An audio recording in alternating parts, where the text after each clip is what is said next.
BNP স্থায়ী কমিটির সদস্য মির্জা আব্বাস বলেছেন, উপজেলা নির্বাচনে বিএনপিকে নিতে ফাঁদ পেতেছিল সরকার, তবে তাদের দল সে ফাঁদে পা দেয়নি।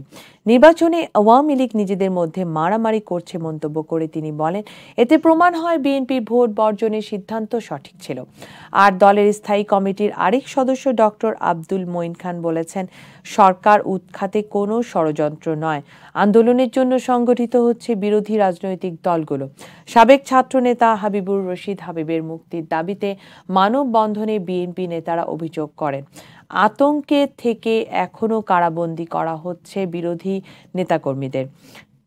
জেলে রাজনৈতিক কোনো বন্দী নেই। ওবায়দুল কাদেরের এমন বক্তব্যের জবাবে মির্জা আব্বাস পাল্টা প্রশ্ন করেন, তাহলে ১/১১ সরকারের আমলে আওয়ামী লীগ নেতাদের কেন জেলে যেতে হয়েছিল?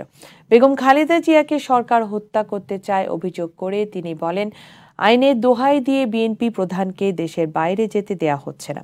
কথা বলেন উপজেলা নির্বাচন নিয়েও। ডান বাম মিলে সরকার হটাতে চায় প্রধানমন্ত্রীর এমন বক্তব্যের জবাবও দেন বিএনপি নেতারা। এদিকে ওলামা দলের নতুন কমিটির নেতাদের নিয়ে শহীদ রাষ্ট্রপতি জিয়াউর রহমানের মাজারে শ্রদ্ধা জানাতে গিয়ে মঈন খান বলেন, কোনো ষড়যন্ত্র নয়, আন্দোলনের জন্য একাত্ম হচ্ছে বিরোধী দলগুলো।